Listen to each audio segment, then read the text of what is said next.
Is this good for the banks? Yeah, it's good for the banks. It removes, you know, an uncertainty, a legal cloud. It at least takes one of them away. I gotta say, if you look at the way the stock market's been reacting to this today, it's like, it's not a big deal because, and just there's sort of, you think about this from, okay, the housing market and homeowners, and then from a bank investor's point of view, this has to be the most widely telegraphed settlement in history. Right. I mean, you would have to have been dead for the past year not to know it was coming. The number was out there. Here are the banks here. The bank stocks aren't up today, are they? They're kind of Bank flat of America's down, been up a bit. The other ones are flat to down. I think, you know, it's one of those things where people knew this. So if you look already, we've seen J.P. Morgan, Wells Fargo, Ally have been out with statements saying this isn't going to impact earnings because the banks all reserved for this either in the fourth quarter or they've been building reserves for the past couple of quarters. Their litigation reserves and their provisions for loan losses. So it's not like investors kind of like are a wash.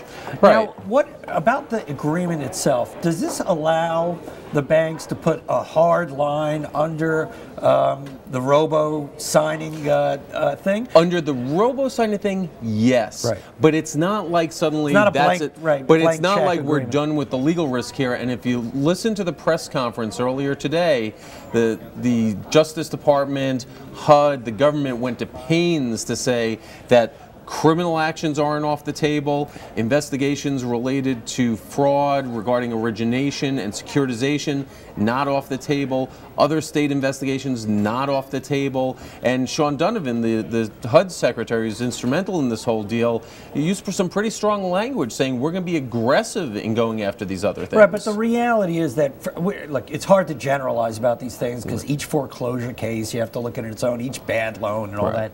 But most of the violations involving the foreclosure and the robo-signing are what I would see as mainly technical violations. I understand. Well, of course you don't believe in the rule of law. No, we know no, that. no, I'm not saying that. But I'm just saying they were not what we'd call, it was hard to point to ill intent in a lot of these things. No, I think it's very easy to point to ill intent. Is that when right? you had people going in, signing false affidavits, or going in and just saying, oh yes, Your Honor, we have standing to foreclose on this house when they don't in fact have legal standing, that's called fraud on the court. Right. That's pretty serious stuff. That's, you know, if you have someone goes in and is improperly foreclosed on, that's pretty serious. Right.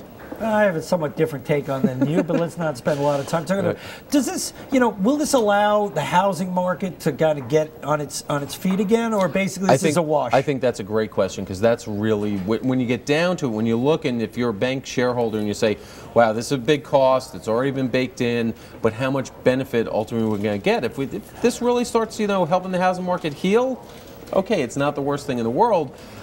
I think it's going to be a pretty muted impact. Yes. Well, how can it possibly be a huge impact? I mean, in the sense that this allows for payments of, a couple of $1,000s to a lot of people who had their homes foreclosed on. I don't know how many. Well, I think where the hope is with this is that, in the one sense, from the principal forgiveness and the modifications are going to do, that keeps more people in their houses.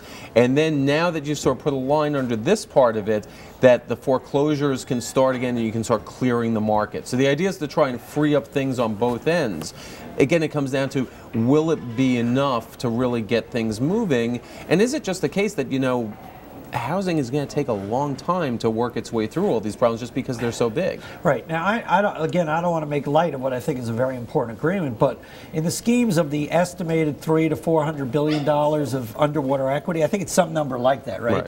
In the United States, a $25 billion agreement, really, in the scheme of things, it's not going to fix the housing market. No, it's not. And to his credit, the president in his press conference just a little while ago said exactly that one thing isn't going to fix it. And I think anyone who's out there thinking there's a silver bullet and next thing you know, boom, everyone will be out there buying houses, it's just not going to work that way. So this is mildly positive.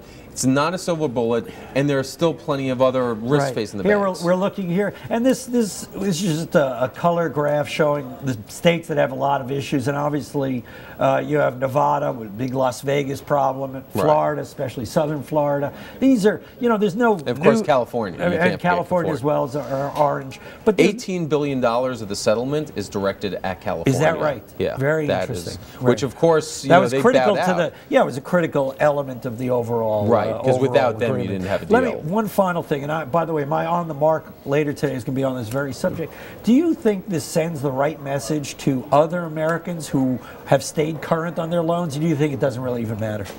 Well, I think that's a intensely, political, personal question.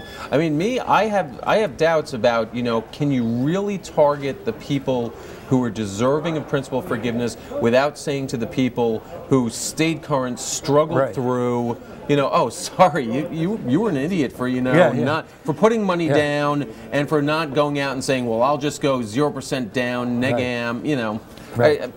I think it's dangerous. You don't want to be too hard because there's a lot of people out there who were foreclosed, wasn't through any fault of their own, but there is a danger of sending a bad message. Was fun. They couldn't pay. Right. Well, that is the kind of their fault. But not everyone borrowed more than they could, David Reilly, thank you very much.